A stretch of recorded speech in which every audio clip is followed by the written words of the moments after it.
주인이 바뀐다라는 말을 더 구체적으로 무엇이냐면 주체가 나에서 주인이신 예수님께로 바뀌면 인생에 놀라운 복이 임합니다. 주체가 딱 바뀌면 걱정할 게 없습니다. 이게 범사의 그분을 인정하는 삶이거든요. 그럼 그분께서 우리의 길을 지도하십니다. 주체가 안 바뀌고 내가 내 인생의 종교로 살아가면요 평생 두려움과 고통 가운데 살아갑니다. 내가 사는 게 아니에요. 주님이 사셔요. 주님이 이끌어가 버려요. 그럼 우리는 뭐 해야 돼요? 주님이 주신 것들을 누리고 기뻐하면 돼요. 이게 어려울 것 같아요? 쉬울 것 같아요? 쉽지 않지. 왜? 평생을 매여 내가 종노릇하며. 이게 자유의지의 회복입니다. 베드로전서 3장 21절 물은 무엇이냐? 침례다. 선한 양심의 강구다라는 뜻이 뭐냐면 이제 하나님의 뜻을 구할 수 있는 존재가 된 거예요. 평생을 우리는 우리의 뜻만 구하고 살았어요. 육신의 정욕만 보고 살았던 내 인생이 하나님의 백성이 이제 누구의 뜻을 구하며 사느냐? 하나님의 뜻을 구하는 자가 돼버리는 거예요. 그래서 우리가 복음을 만나고 알아야 될 몇 가지 용어가 있어요. 첫 번째 뭐냐면 거듭남입니다. 거듭나야 돼. 이건 내가 말한 게 아니고 우리 주님이 우리에게 말씀하셨어요. 니고데모에게 말한 거예요.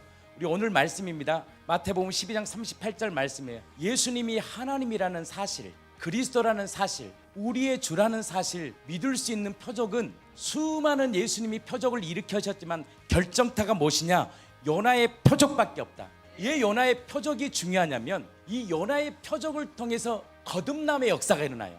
첫 번째 거듭남은요 우리의 의와 우리의 행위와 우리의 어떤 열심으로 되는 게 아니에요. 결단코 나의 힘이 아니에요. 내가 열심히 기도하니까. 여러분들요 예수의 본질을 만나야 돼요.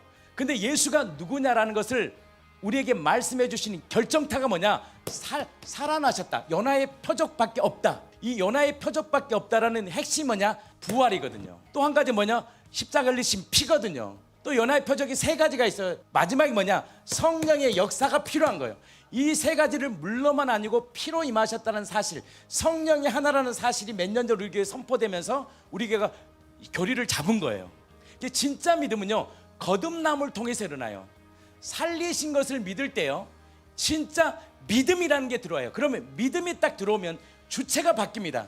내가 사는 것이 아니라 그분이 나의 가정과 인생을 바꿔버려요. 그럼 믿음은 어디서 나오냐? 또 알아야 될 성격적 용어가 뭐냐면 영접입니다. 영접, 모시는 거예요 내 안에.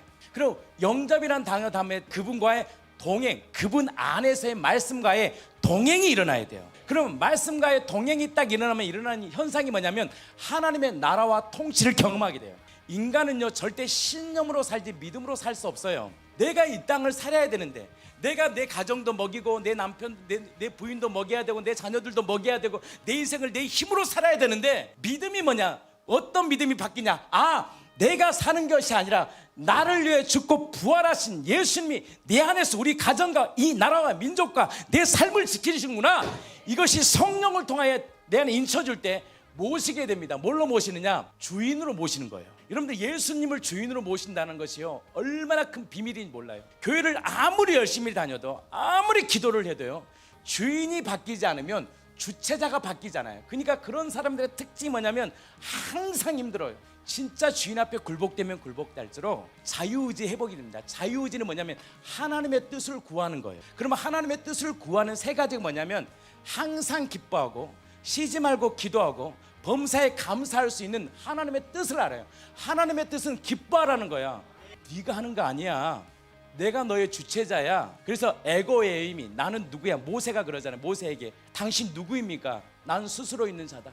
그리고 모세에게 말씀을 내가 누구인가를 너희에게 보여줄 거야. 그래서 모세는 주님과 뭘 경험했냐? 동행을 경험한 거예요. 그 동행 가운데 놀라운 하나님의 창세기의 비밀, 창세기 출애굽기 레위기를 누구 썼어요? 모세가요 선지 창조의 비밀을 알아버린 거예요. 그분과의 동행을 통해서 하나님의 위대하심을 봐버린 거예요.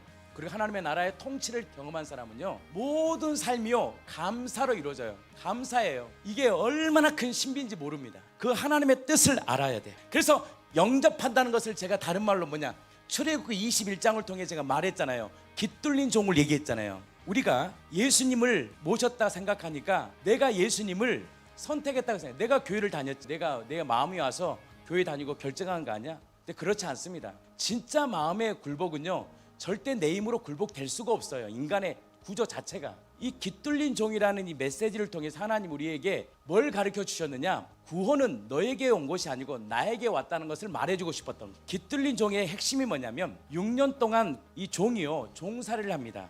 근데 이 주인이 종을 지켜봅니다. 쓸만해 이 종이. 아 괜찮다. 이 종을 내가 사버려야 되겠다 했을 때 가장 사랑하는 여자를 딱 줘요. 종에게. 그러면 누가 택한 거예요? 내가 주님을 택한 게 아니라 주님이요 나를 사기 위해서 뭘 주냐?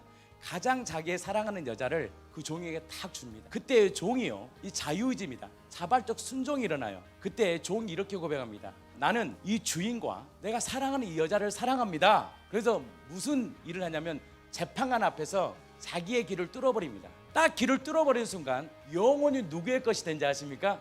영원히 주인 것이 돼버려요. 이게 놀라운 신비예요. 그러면 이 기 뚫린 종은요 일반 종과 다릅니다. 기가 딱 뚫리는 종은요 이제 누구 것이냐? 주인 것이죠. 그때부터 이 세 가지 복을 받습니다. 이 종은 첫 번째, 이 주인과 겸상을 할 수 있습니다. 그러면서 주인이 자신이 노하우와 비밀을요 이 종에게 다 전수해요. 두 번째 뭘 주냐면 이 주인이 가지고 있는 뭘 주냐? 곳간 열쇠를 줘버립니다. 세 번째요, 이 주인은 종은요 평생 이 주인이 책임집니다. 이게 뭐냐면 바로 주대심의 은혜를 얘기하고 싶어요. 구원에 대한 얘기를 하고 싶어요. 구원은요 내가 선택한 게 아닙니다. 예수님을 주님이 나를 선택하신 거예요. 근데 그 주님 앞에서 주님의 위대하신 그 사랑을 발견해버린 거예요. 저 예수가 저 찢기심과 상함과 십자가의 피를 쏟으시면서 나에게 생명 주셨다는 사실을 딱 아는 순간, 그리고 그 주인이 부활하심을 통하여 온 우주를 창조하신 아담에게 찾아오셔서 가죽옷을 입혀주시고 나를 영원한 생명으로 인도하신 진짜 왕이 나의 진짜 주인이구나. 진짜 왕은, 진짜 신은 나에게 나의 생명을 던져 나를 산 저분만이 나의 진짜 주인입니다라는 것이 내 안에 인정되고 자발적 자유의지가 회복될 때 가감히 자기의 길을 딱 들어요. 나는 평생 당신의 종으로 살겠습니다. 그때부터 그의 인생과 삶을 완전히 바뀐, 복음을 가지면 가질수록 우리의 인생은 값이 없습니다. 내가 사는 게 아닙니다. 주님이 사시는 거예요. 주님이 하십니다. 우리의 인생은 전부는 주님의 것입니다. 그걸 믿지 못하니까 미리 염려하고 미리 걱정하고 미리 낙심하고 자기가 자기 힘으로 살다가 개고생하는 거예요. 주님의 말씀 안에 통치 아래 살면요 한 걸음 한 걸음 나아가죠. 절대 인생 사는 게 어렵지 않아요, 여러분. 그러나 주님의 주인이, 주체가 내가 아니라 주님이라는 사실을 내가 받아들이고 마음으로 회개하고 예수님을 마음으로 모시는 게 깃들린 종이 딱 돼버리는 거예요. 재판관 앞에서 길을 딱 들여버려. 나는 이제 주님의 것입니다. 내 인생의 삶은 진짜 주님의 것입니다. 세상의 왕들은 다 자기를 위해 다 죽이잖아요. 자기 하나 잘 먹고 잘 살려고 수많은 백성들을 다 죽이지만 내가 믿는 진짜 왕은 자기의 생명을 하늘에서 마음까지 오셔서 땅에 오셔서 성경들을 예언대로 찢김 당하고 죽임 당하고 피를 내 쏟으시고 조롱 당하고 침 뱉으면서 우리를 향한 당신의 사랑을 보여주시면서 정말 우리에게 주신 가장 귀한 생명, 새 생명을 보여주신 분이야. 그런 분이 세상에 있어.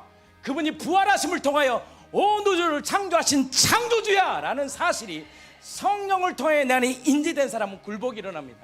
그리고 고백합니다. 나는 주님의 것입니다. 하나님은 이 요나의 표적을 통해서 진짜 주고 싶었던 게 있었어요. 새 생명입니다. 이 새 생명을 통해 하나님이 주신 진짜 보여주신 가장 큰 표적이 뭔지, 가장 우리가 놀랄 표적이 뭐냐면 이 땅에 예수님이 재림하시는 하나님의 나라가 하나님의 표적이에요. 여러분들 마지막 예수님이 보여줄 표적은 이겁니다. 두 가지입니다. 이 땅에 임할 하나님의 나라입니다. 여러분들 재림이라는 게 얼마나 중요하냐면 하나님의 이 표적에 이 예수님이 죽으시고 부활하심을 통하여 하나님의 모든 말씀의 완성이 예수님이 재림 때 일어나는데, 예수의 재림을 통해서 우리가 놀래가지고 쓰러질 정도로 보여줄 그 나라가 뭐냐면 하나님이 다스리는 새하늘과 새 땅을 우리에게 약속한 거예요. 이게 초대교회와 우리의 차이점이에요. 이 악하고 음란한 세대들아, 너희들이 이 시대의 표적을 통해서 이 땅에 이 로마 시대의 압제에서 자유케 되는 것만 꿈꾸지, 나는 이게 아니야. 이 진짜 내가 이 땅에 온 것은 너희들을 영원한 생명으로 이끌어가고 진짜 하나님이 다스리고 통치하시는 하나님의 나라를 너희에게 주고 싶었던 거예요. 그것이 언제 일어나냐면 예수님이 재림하실 때 완전히 일어나고, 그것을 받아들인 우리들에게 주신 최고의 상급이 뭐냐? 성도의 영화로운 부활이에요. 이 재림이 없다면요 복음은 반쪽짜리입니다.